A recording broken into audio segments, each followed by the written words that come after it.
As I got another rhyme, another rhythm for y'all to listen. I'm never quitting on my mission, I'ma roll with what I'm giving. Got some ambition, this new edition, filling positions. Looking at the void in myself and feeling what's missing. Better watch the way you going, better go in the right direction. In the moment you stressing, but you gon' be counting blessings. And I know that for certain, keep on working, open curtains. Haters swerving, cause they ain't ready for your final version. I'm never gonna give up, fall down, I just gotta get up. You're listening to the Tom Ficklin Show on WNHH LP 103.5 FM, your home for community radio. Good morning, everyone. My theme song I've been playing for about 2 years now, and it's Never Give Up, as you hopefully you've been able to hear that phrase. And I think each of my shows is designed to kind of just reference that fact that we can never give up. We can never give up. And today's show is, in a way, trying to discuss whether we should give up or just prosper in the sense of cannabis and the industry and the marketing and the state, national, and actually international implications of what this industry, this cannabis industry, is up to, and how we can participate in it, profit by it. I'm not ashamed to use the word profit from it, become an entrepreneur in it, and just understand that these opportunities don't come around all the time. There will be future opportunities in the future. There always are opportunities, but how can we as a community manifest our kind of our energies, our collective impulse, our individual impulse, and our synergy and our belief in one another to make things happen. So I have with me today Dr. Fred McKinney and Kibra Smith-Bolden, and both of them have been involved in a very, I'll use the term intimate. People want to think of this word intimate as having only sexual implications, but no, intimate means you're really involved. You touch and feel and you believe in what you're doing. So they've been intimately involved with the entrepreneurial journey, not only in terms of the upcoming opportunity in terms of the lottery and regulations and participate in the state process, but also in terms of their personal journey. Kibra and Dr. Fred, good morning. Good morning. Good morning. I'm going to have you kind of introduce yourself as we talk throughout the next 50 minutes. I mentioned to Kibra, for example, that I want Dr. Fred to share as we discuss this, the current topic on the table, his 20, 30, actually 35, 40-year involvement with entrepreneurial endeavors in terms of Quinnipiac University and Dartmouth in terms of Black executive leadership kind of program, the minority purchasing councils, as well as even going back to some of his days for being involved with coffee. He'll explain that possibly. And Kibra, I was mentioning Kibra, I saw your post this morning in terms of Rock and his store, and I have a coat that I bought from Rock on Chapel Street back in 1995 or so, and I'm going to visit him this afternoon, I promise. Nice. Not to mention your journey is the motherhood journey. I mean, just being a mother, that's a journey. Yes, for better or for worse, Mother's Day is upcoming, Father's Day in June. But the motherhood journey, having triplets and more, and your daughter and I share an alumni connection in terms of Wallingford, Connecticut. So there's a lot of intersectionality kicking in. But Dr. Fred, let me start with you. You've there's a manifesto that's available, and I want people to kind of direct people about how they can read it and why you decided to involve yourself in it. And people should know that it's not when you use the word manifesto, not that you're imitating Marx and not that you're imitating James Foreman for that matter. But you do have this document that I think was very informative. Let's start with that, and then we'll kind of freelance about where do we go?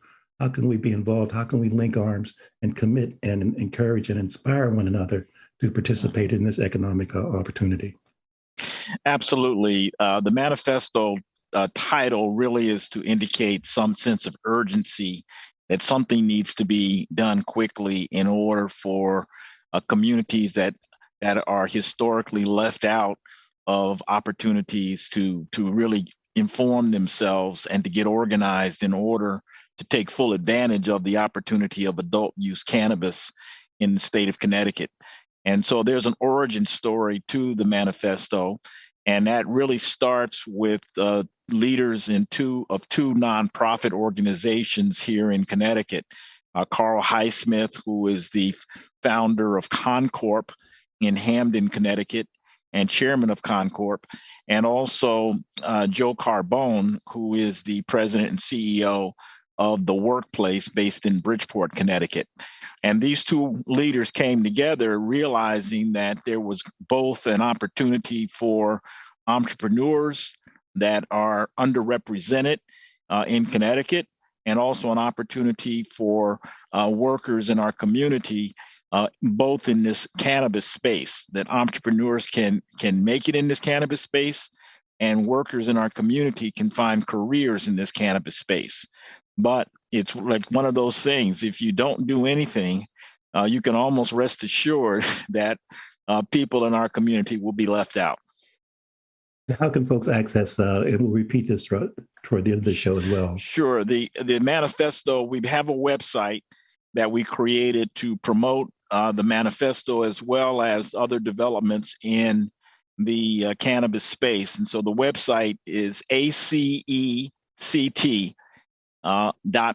So acect.org, and that stands for ACE Connecticut, and ACE is the Alliance for Cannabis Equity Connecticut.org. And so that's where the Cannabis Manifesto for Social Equity resides, but also other information that your listeners and viewers can find about the industry and things that they really need to know before they embark on a business in this space or try to get a job in this space. And Keeper, jump in. And what I want to do from a methodology standpoint today for the next 45 minutes is, after you speak, Keeper, I want to see if what you say, Dr. Fred might want to respond to, that what Dr. Fred says you might want to respond to. Let's kind of go pass that ball back and forth, if you will. Okay. So you want me to talk about my journey? Focus a little bit on you're in a pivotal position. You just returned from Chicago. Every time I look at your website, you're communing and sharing information with various people in this cannabis space, not only nationwide, but outside the states. That's important for people to know. I do want you to respond, if you will, about if you think it's Monday, April 11th at 11:09. Is that door closing in terms of this initial phase? And is there opportunities even after the first lottery is the first, second, third lotteries are performed, whether there still be opportunities down the road? Well, I mean, the social equity licensing this round definitely has an end date. And the application process has an end date. So yes, time is running out, and that's like really soon, in the next couple of weeks. May 3rd, I believe, is the first deadline for retail, so that's dispensary, and for Section 149, which is the social equity cultivator license. And then it's like every 2 weeks, the other license types will be expiring as well for people to be able to submit an application. The difficulty that first of all, I do think some people are being strategic, sort of, or they feel it's being strategic and waiting until closer to the end to submit. I do think that we will see multiple submissions from particular groups. The number of licenses are extremely limited, so the number of people who will be able to obtain a license will be limited. Further limiting is the fact that some of these businesses have to be in DIA areas, which maybe aren't zoned for cannabis. And so that takes some work on the back end to get that done or changed or have moratoriums lifted.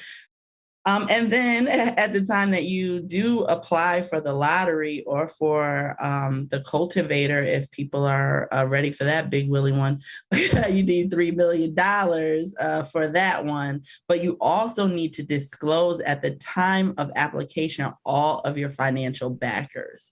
So whereas people think they could potentially enter the lottery and have this golden ticket and then obtain investors or somewhat backers to fund them, you have to have that relationship in place prior to submission of the application, which is also limiting. So I don't want to seem like it's hopeless and, there's nothing there's nothing positive because this is only the first round, and there will be additional rounds per the Social Equity Council. I do believe that it is best to be in this market first to market, so those who get in and get licensed and get going either through the lottery or through joint ventures, or through applying for and paying that $3 million, you will be the first to market. You'll be able to really get your a strong footing in the industry here in Connecticut, and hopefully be able to be competitive. Those who in the following rounds, I do think, of course, there's going to still be opportunities, plenty of opportunities. And I think it definitely gives people an opportunity to be more prepared, to find those backers, find those funders. But if people are interested in this industry and they can't do this round or don't get chosen this round, I really just think it's a great opportunity to hone in on your skills, really strengthen your relationships, really have a great business plan, really create community relationships, and talk to your local municipalities about how their zoning or decisions about where these businesses go will affect social equity clients. And so there's still a lot of work to do on the background that I think could be beneficial for future applicants and licensees. Excellent. Dr. Fred? Yeah, I agree with Kibra. I think the door is closing, but it's not closed. And there are 9 different types of licenses that have been identified by the state, and I believe all of them will have a social equity lottery associated with them. I was in a meeting last week with Kibra and Jenny Ray Clay, who is the executive director of the Social Equity Council. And she informed, this was a community meeting held at Concorp. She informed the attendees that there were 3 licenses, 3 different categories of licenses where there were no social equity applications in at that point. So that tells me that there are opportunities for individuals who are interested in this industry. And they might have a clear path. If there's nobody in the lottery, you win when they pick the number. And so I think that tells me that there are opportunities, but it doesn't mean that there's just going to be money flowing into your pocket because you have won a lottery for a license to be involved in one aspect or another of the cannabis industry in Connecticut. This is a business, and it's got to be run like a business. You've got to be smart. You've got to have good people around you. You've got to have the technology that you need. You need backers who will really support you and not just be ripping you off or taking advantage of you. So there are a lot of things that need to be done in order to be successful. Another good thing I will say is that I have a lot of confidence in the Social Equity Council's leadership. So, to the credit of the governor and the commissioner at the Department of Consumer Protection, they have put in place a team that is really working in the interest of our community, but they need more resources. They need help. They need help from the community to get involved in this. And so I think that, the conditions are there for some success in this industry. But we know from the experiences of other states, including our neighbors in Massachusetts, that if you don't do anything, if you don't aggressively go out and market what the opportunities are and how to be successful in this space, you're going to end up with an industry that, that's basically controlled by firms and individuals who are not from minority communities. It's also really important to note that social equity in Connecticut does not mean race or ethnicity. Social equity in Connecticut means income and where you live or have lived. And I think that's different from other states. So for instance, in Maryland, they specifically are targeting African Americans and Hispanics to participate in the industry. Connecticut, being Connecticut, decided they didn't want to do that. That was a political decision not to target race. even though we know that the application of marijuana laws were racially biased.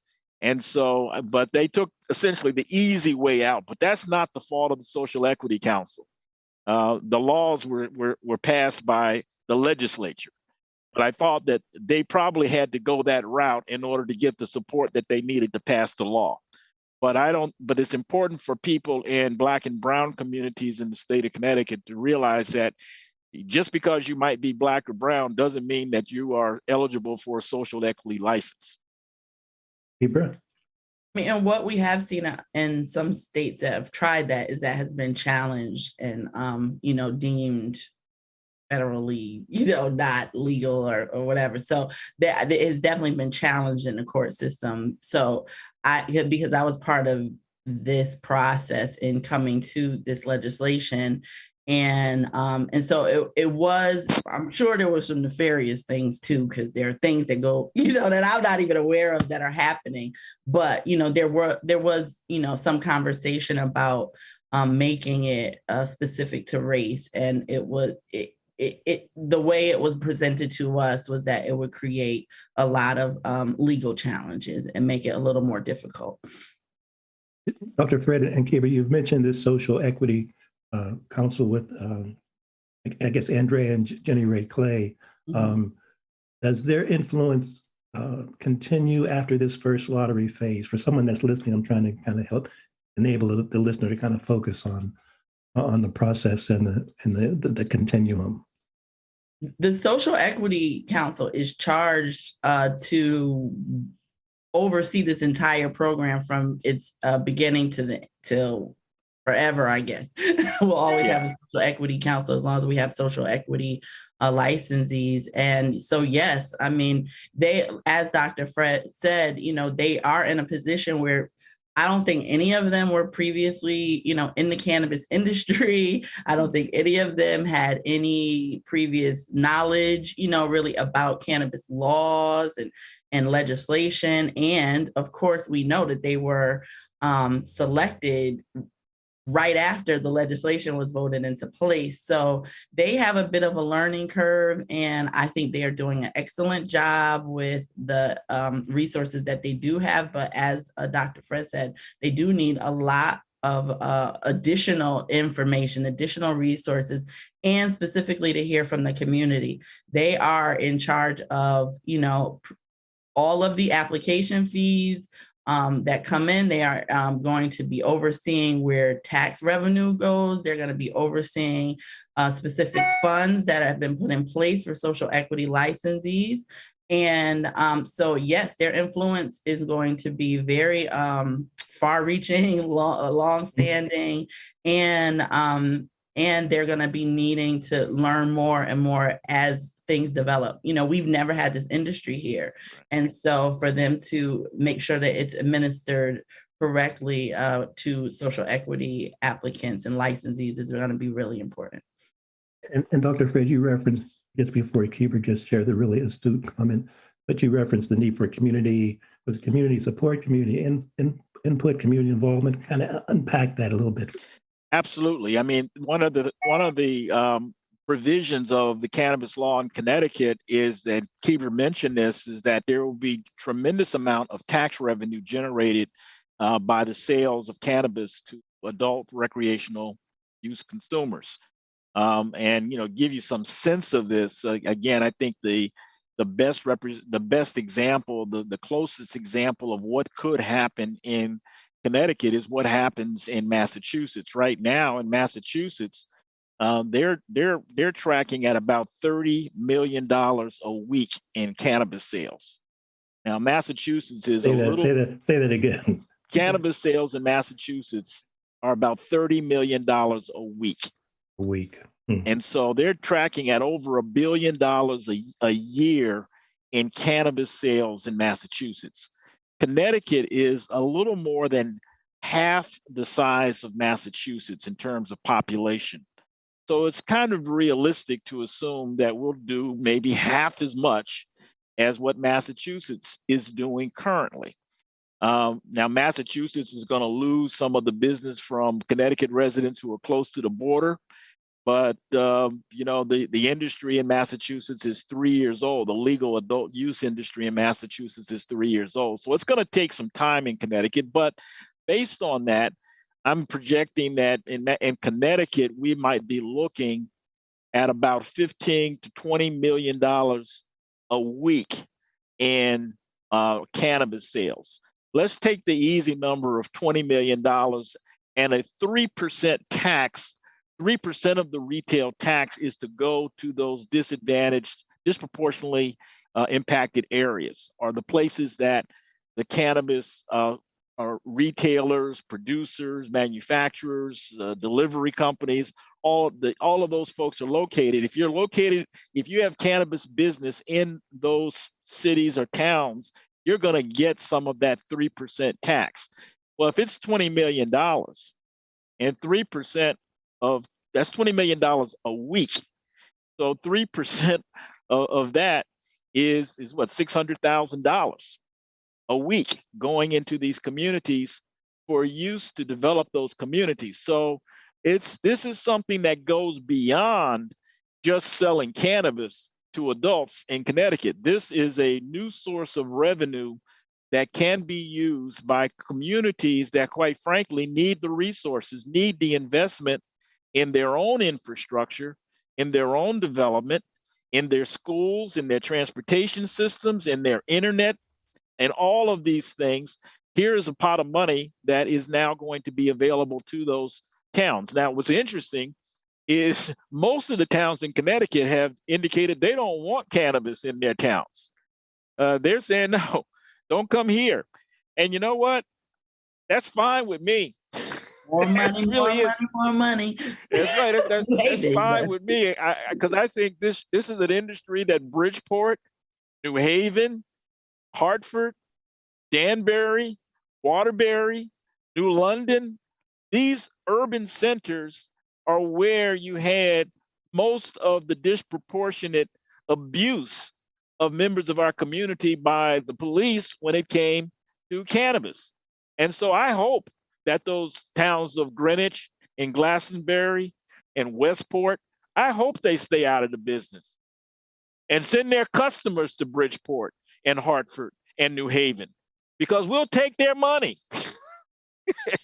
Keeper? Oh, I agree 100%. Like when I hear of cities placing moratoriums, I'm like, that's more money for me in New Haven, more money for whomever opens a business in Bridgeport. And I will say some cities have placed moratoriums just while they get their act together. So like the town of Hamden, for instance, I'm on their cannabis working group. They have placed a moratorium just while we were able to make recommendations to zoning for a zoning or cannabis zoning ordinance for the town of Hamden. So some cities are just trying to be thoughtful about this and being careful in the way in which it's implemented in their town, which I think is important. We're going to be some of the first cannabis businesses here in the state and the adult use market, and they'll be run by social equity qualifying individuals. And so our success is going to be extremely important. Our ability to support each other and see each other really be able to be, again, successful through this process is going to be a group effort, a community effort. And just to piggyback on something that Dr. McKinney was talking about in that fund and the community input, one thing I want to be clear, because he said it, but I want communities to understand you do not have to do anything with cannabis. Like this could be for a community daycare, these funds. This could be for, community gardens that doesn't grow weed. But, this could be for a variety of efforts that can go into a community that is welcoming these businesses, encouraging social equity, and can be very instrumental in doing exactly what the money is supposed to do, and that is repairing those communities. Dr. Fred, I want to come to workforce and also Concord's involvement. But before I do, in terms of the money flow, are we saying that the tax revenues will go directly to those respective municipalities? So it'll still be a political decision in terms of how it's disseminated. Yeah, absolutely. So again, this is where the community needs to get involved. You know, uh, we've been around the block a couple of times, so we know that if money is going to flow into the coffers of City Hall, you name the city, unless you got people who are working in that city to make sure that those funds are allocated to the communities that have suffered the most from the regime of illegality of cannabis, that those communities are the ones that should receive these funds. And so that's a political process. And that just says we've got to be sharp and be aware of when these funds are flowing and who's making those decisions and who's receiving those funds and what those funds are being used for. Because, you know, that's a lot of money that's going to be now flowing into these communities, but we don't want to see it, you know, move to places or organizations or people or communities with that also have needs, but they were not disproportionately impacted by the illegality of cannabis. I mean, and I would say, Please. too, we don't want the money to flow to the same people that's been getting the money and doing nothing with it either. You know, like that's really important, that we're a part of that conversation. And I am born and raised in New Haven, have my businesses here. I've attempted to reach out to the mayor's office and talk to them about cannabis and planning and being more. And I did start with Mayor Harp. But I have not gotten a lot of engagement specifically from Mayor Elliker at all. But he has, you know, I've connected with people, city officials like Kathy Graves and some other people. But we needed a New Haven, these cities like Bridgeport, Hartford, Danbury, they need to have specific groups working on this issue for the cities, making these decisions for the city. Every city should have a cannabis working group where people are making decisions where this money goes. I mean, even hours of operations, you know, very simple things that like should be a community effort to make these decisions. And so, you know, I'm really hoping that, well, it's probably like useless to hope this, but, you know, that New Haven specifically, because I'm from here, would take a more proactive approach, because as we pointed out, there will be millions of dollars coming into the city, and for the same old jokers and for the city to get the money and not invest in the right things, not invest in the things that the community actually wants, I think would be a tragedy. But let's shift for a second to Canna Health, and then I want to come back to you, Dr. Fred, about the workforce, why it's involved to have the workforce involved in terms of the long tail. But this is not your first rodeo when it comes to this topic. So tell us a little bit about Canna Health. Okay. So several years ago, my grandmother suffered an aneurysm. I'm a registered nurse, but I had been everything, a CNA, LPN, became a registered nurse, and always been community focused and never really seeing people improve. And so we ended up medicating my grandmother with cannabis, seeing such an improvement in her. I wanted to be able to provide access to my community to plant-based medicine, cannabis. And I also wanted to make sure that, you know, when I was studying cannabis, I really got engaged, of course, with the prohibition of cannabis and the people who were targeted through its prohibition. And, you know, that it was my community, that the majority of people that I lost was because of the war on drugs as when I was a teenager. And so, you know, I wanted to be a part of protecting my community. So not only providing access to plant-based medicine, because at the time when I opened Canna Health, there was only one other provider providing medical certifications in the area, and that was in Monroe. So, you know, that wasn't a pleasant ride for anybody, especially going and talking about cannabis from New Haven. So, you know, I wanted to provide access, so make it local, make it accessible to our community. I wanted to protect our community. So people who are on probation and parole and who have been in prison and had been broken by that system, who were medicating with cannabis, I wanted to protect protect them, medicating for cannabis for PTSD and urban trauma. I wanted to protect them from being violated. And I also wanted to protect those in college, in housing, like senior housing, people with medical cards, or people who consume cannabis and didn't have a medical card could have been put out of their homes, kicked out of school, fired from work. And so I wanted to provide protections for our community. And so in 2017, I started Canna Health. Canna Health is medical cannabis certifying centers where we educate people about medical cannabis, specifically get them their medical cannabis cards by way of diagnosis at times. So we do assess and diagnose people for urban trauma, PTSD. Let me just tell you, we do a real thorough assessment. This is done by a nurse practitioner, a advanced practice registered nurse. But I can say that if you're Black and you're in America, if you're brown in America, if you're poor in America, more than likely you have urban trauma. You have PTSD from just being born in those situations. And so, being able to highlight that, like, as especially, I'm Black, so I'm talking about Black folks. Being Black and from the hood, like, we tend to have certain images of what a cannabis consumer looks like, what a pothead is. But have we ever really figured out why would someone want to smoke that or consume that much cannabis, and live everyday life? It's probably because they are trying to medicate for some trauma, for some things that have happened. And so in order to help them make better choices, we have to educate them, on why are you unable to keep a job? You have poor relationships, you're hypervigilant, you're angry all the time. Well, it's probably because you have experienced traumas throughout your lifetime that have never been addressed. So now we've identified that, we can make referrals and help them begin to address and heal while managing their symptoms with cannabis. And so, being able to do that, a lot of people just think we give out medical marijuana cards.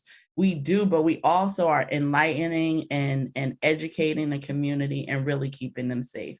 So that's what Canna Health does. Well, and Dr. Fred, just before I come to Kiber, share, I want people to know that your diligence and your commitment and your passion is not just one day based. It's not just, well, I've done this and I'm going to rest on my laurels. You have an upcoming an event, I believe in June, kind of illustrate how important the healing, I'll use the word healing, that the secular, social, psychological healing process is involved. So share a little bit about your upcoming event. Sure. As we're looking at adult use here in the state, and we're going to have more and more people coming into doctors' offices, hospitals, interacting with nurses, healthcare providers, and being open about their cannabis use. And I feel like as a nurse, as a healthcare professional, we are responsible for knowing the whole patient. Every patient that comes through our door, we need to know the whole patient and be able to help the whole patient, including, people who are cannabis consumers, helping them understand the process, how it works in the body, that we have an endocannabinoid system, that when you consume cannabis, you're actually consuming hundreds, maybe, of cannabinoids and terpenes and different things. So really helping people understand that. And so as a professional that has that knowledge, I wanted to share it and bring people from across the country to Connecticut to share that information. Also to talk about entrepreneurship in this industry as a healthcare provider, or just as a person in general who comes from one of these communities affected by the war on drugs, damaged, ruined by the war on drugs, to be a part of creating your own personal wealth as well as giving back to the community. So there's a bunch of different focuses. Yes, it is primarily focused on healthcare providers, and there will be two tracks, an entrepreneurial track and a clinical track. But then there also will be a track for people who are just interested in learning more about cannabis, how it works in the body, as well as people who are interested in the social equity licensing and application process. I plan on having people from the social equity council there to talk about what they've been doing, and really just and having a variety of vendors and nurses from, again, across the country who are cannabis nurses. I as you mentioned, I was just in Chicago at a Blunt Brunch, which is basically a bunch of cannabis CEOs from across the country that get together for a brunch. And one of the main reasons why I wanted to go is I wanted to meet one of the founders of the Midwest Nurses of Color. And I got to meet her and invite her to come to my event. So hopefully she will be one of our speakers. But what was most important, she said to me, because of the work that I've been doing in the cannabis industry over the past few years, that it really helped her to zone in on what she wanted to do as a cannabis nurse, as a woman of color, and was what encouraged her to start the Midwest Cannabis Nurses of Color. So representation is important, having people who are professionals in this industry with a different focus. It's great to talk about bongs and, all the fun things about cannabis, but it is medicine. I believe anybody who consumes is consuming medicine, and just need to be educated. And so hopefully we'll do this and we'll have a lot of fun at the same time. The event is in June. Give me the date and location again. Sure. It's June 25th. It's an all-day event. It's at the Omni Hotel in New Haven. And tickets are now available, early bird. And how can folks access that information? Sure. It's cannanurseconference.com. I'll put it in the chat too. Okay. Cannanurseconference.com. We have about 15 minutes. So I want to freelance whatever comes to your heart, mind, and spirit. But Dr. Fred, if someone's listening, I'm still a little confused about why workforce development, why Concord, fill in the blanks about why that collaboration is important in terms of what we've discussed for the last 40 minutes. Absolutely. So the workplace in Bridgeport. I'm sorry, workplace. Yeah, the workplace in Bridgeport, one of their missions, their primary point of being, is to help develop underutilized human resources across communities in Connecticut. And so they saw this industry as providing an opportunity for workers, some of whom may have been in the illegal cannabis business, to become legit in the legal adult use business. But they need some training. I mean, it's that even though they might be selling the same product, it's a different industry. And so the community of workers needs to know how to access these jobs. Surprisingly, again, to our neighbors in the north in Massachusetts, Black and brown workers are underrepresented in the legal adult use cannabis business. So if you go to the stores, they're underrepresented in the stores. They're underrepresented among the growers. They're underrepresented among the manufacturers. So we got to deal with that, and Workplace sees a role for their organization to help make that transition for workers in our community to get jobs, find career paths in this industry. The cannabis industry is the fastest growing industry in the country in terms of employment. So that means there are going to be jobs here. So we need to make sure that our community is aware of those jobs. Now, another point about workforce is that every cannabis licensee is going to have a workforce development plan. So the state, again, is taking this seriously. So you can't just open a shop and not have a workforce development plan. So the Social Equity Committee is going to review those plans. They're going to want to know, who are you hiring? How are you finding these people? What are you doing to train them? Are there career paths? What's going on in these operations?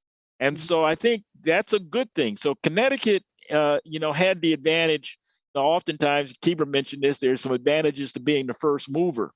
But here's a case where the advantages are not to the first mover. The advantages are to look at what the mistakes were of the first movers and then make corrections in the case of the state. And so there is an opportunity here in Connecticut for the state workers, minority workers, women workers, and other underrepresented workers to find careers in this space.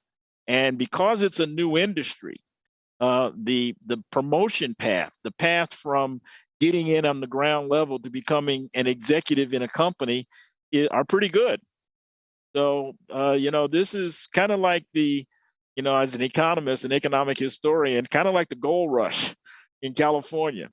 There's going to be a lot of business, a lot of jobs, not all of them in cannabis, but in related fields. So if someone's listening, how do they get connected? Should they call Billy Carbone directly, or what should they, or they call Carlton directly? What's the connection? If they are interested in applying for a license, to operate a business, I would say you can reach out to the social equity, first of all, you should go to the social equity website. You should go to the state website. That's where the most current information is. You can also go to the ACT website to get information. It's current there as well. But I always like going to the horse's mouth. We get our stuff from the state. We're not making it up. On the workforce side, I would say, yes, call the workplace and say that you're a worker interested in the cannabis industry and you want to know how to find a job. Now, right now, staying with this horse metaphor, there are no businesses operating right now. Okay, so there are no jobs right now, but there very quickly will be jobs and businesses. And so when those businesses begin to get licensed, that's when the labor market is going to open up. And so it might be a little premature, but I would say pay attention to, if you live in a community, particularly in one of Connecticut's urban centers, you need to pay attention to whether or not your town, your city is going to allow these businesses into their towns, and because sometimes the cities are going to say, well, they can only locate here, they can only locate there. Where these businesses are going to be located, who's going to be owning these businesses, and be prepared to go knock on some doors. And so, don't sit around and wait for somebody to call you. I would say pay attention to when these doors are going to be open, when these stores are going to be open, and then be prepared to go knock on some doors and say you want a job in this space. Just before I come to you, Dr. Fred, just as you were talking, I want you to take a kind of a deep breath for a second, because with someone with a doctorate in economics, and you mentioned the Wild West, we know about the Bitcoin explosion, we know about now crypto. I'm really curious to look inside your head and see how you referenced the Wild West. And we know even in the Wild West, or the gold mine, when Sutter's Mill in 1849, when the discovery of gold, you get there and then people would charge you an exorbitant amount just for a shovel.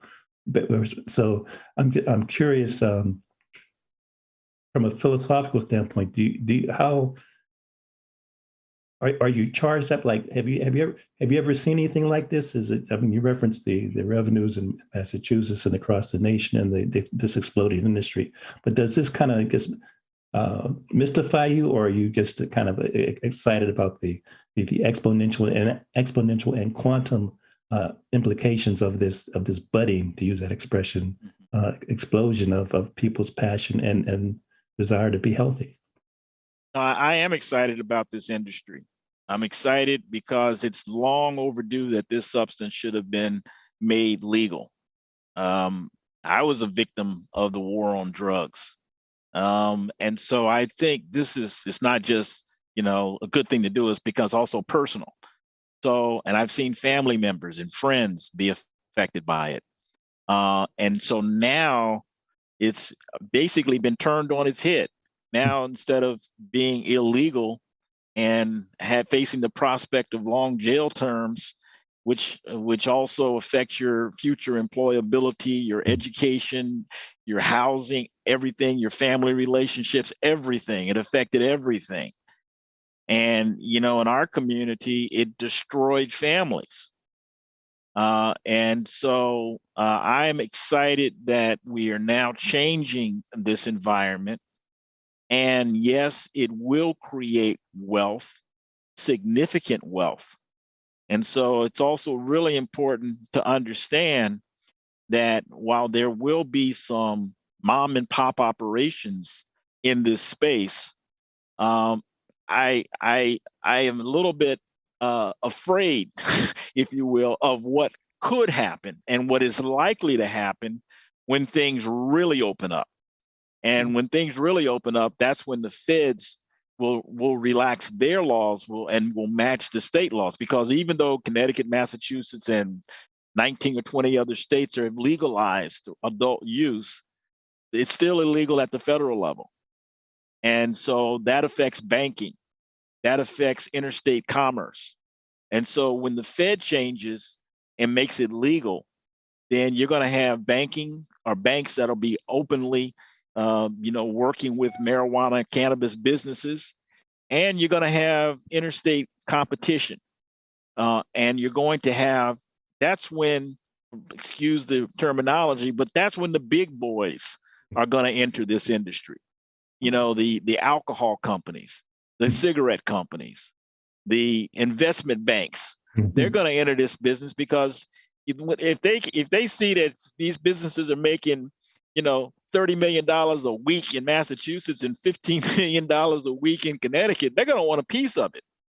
And so there's going to be, it's watching an industry transform from illegal to legal to small to national to global.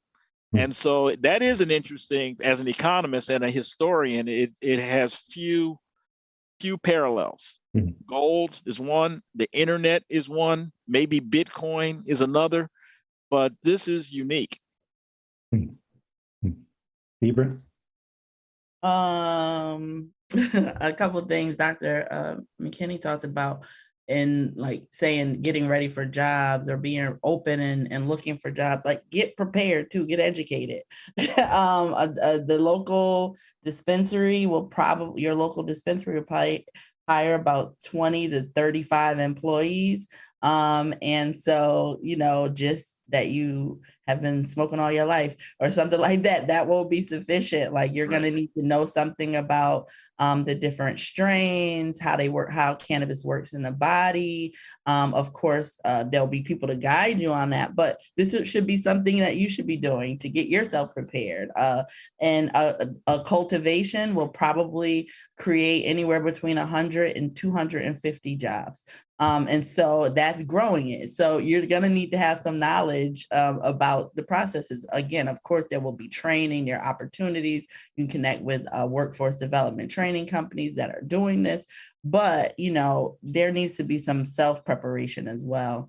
And something else Dr. McKinney talked about a little bit is the other things besides the plant touching entities. There are ancillary businesses that are going to be created and very much a part of this industry. I always bring out accounting because it's like one of the most needed thing for any business, period, but specifically a cannabis business, because there are specific tax implications that you have to be aware of when you own a cannabis business and what things that you can count as losses, et cetera. That is very specific and is knowledge that we need as cannabis business owners, but you can become a cannabis accountant without ever touching a license or having to go by that process, just by educating yourself about your specific industry. I always use myself as an example. Like, yes, I want to have several businesses in cannabis, but my first and main and what got me put my name out there in this industry was something I already did. I was a nurse, and I used that and translated that into healthcare. So I want people to really think outside of the box. Everybody's not going to get licenses. Not going to happen. Like, it's not going to happen. There will be a few licenses given out, but there's going to be such a need to support this industry. And yes, we're going to need great workers, but we're also going to need entrepreneurs that support this industry as well. About three more minutes, and so I want to give the last word to both of you. And again, one kind of prompt question is, both of you have participated in Chamber of Commerce meetings and business meetings and national meetings. I think, Kiba, you're going down to RFK Stadium. That's upcoming, or that's next week, I believe? It's the 23rd. Yeah, I'm super excited about that. Going down to Wiz Khalifa. And just actually, as a sidebar, share people what that is, because there's going to be these opportunities throughout the nation where education does not have to just come from a book. So, so next week you're going to DC. National Cannabis Festival. It's been going on for the last few years. I think it started in 2018. Caroline Parks, I believe is her last name. Anyway, she is the founder and has put on a really great festival every year. It is more focus. It has several focuses. There's like healthcare tracks and educational opportunities and panels of information, but there's also lots of fun and vendors and a concert. That's what I'm most excited. Well, I'm excited about my panel. You're on a panel as well. Yes, I'll be talking about the Northeast and cannabis legalization and how those laws have affected communities of color. But I'm super excited about the Wiz Khalifa concert. Okay, throw that in. And Dr. Fred, again, and give everybody the last word. I'm thinking about your years at Dartmouth in terms of Black executive leadership, and your more than almost 20 years with minority supplier development people, not to mention your work at Quinnipiac. It's kind of, my question is more of a social behavioral kind of looking into your crystal ball. You've seen people behave in ways that sometimes have not been to their benefit, even if they think it's to their benefit. You've seen the human dynamic of trying to grow as a person and just to grow your business. What would you have to say to this new generation coming up? What I'm trying to say is, you've seen successes, you've seen failures, you've looked people in the eyes that have lied to you about this, that, and the other. People have stabbed you in the back about this, that, and the other. You have a book out that gives some tips on how to stay healthy and transparent and to give back to society as well as to your family. But what kind of parting wisdom, because I have about 30 seconds, that you would like to share as you think about this human species in the context of this new Go West young man, go West young person, go West young woman opportunity? Well, in general, I mean, there's a lot going on in the world today that give you reason to be depressed or negative about, the species, and our violence, our tendency to be violent towards one another, to be violent towards the planet. All of these things are very difficult to observe. But I'm also optimistic, and you have to be. And so I'm optimistic that we will, as people, begin to do the right things, to try to do the right things, to get help. But it really, it's really old stuff. I mean, it's what your grandmother probably told you when you were growing up, or your mother or your father told you when you were growing up, that there are right ways to do things, and there's some behavior that, it may look like something is easy. It may look like something that's attractive to you, and may look easy. But I really think, our parents, our ancestral wisdom told us nothing really good is easy, and so you got to work for it. And I think you really got to work for it. So that would be my message. Don't be afraid of the work, and you'll get the return. But you got to do the work.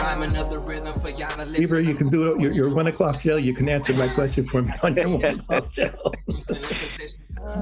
Thank you, everybody. Thank you. Better watch the way you going. Better go in the right direction. In the moment you stressing, but you gonna be counting blessings. And I know that for certain. Keep on working, open curtains. Haters swerving, cause they ain't ready for your final version. Whoa. I'm never gonna give up. Fall down, I just gotta get up, yeah. Cause this is my road.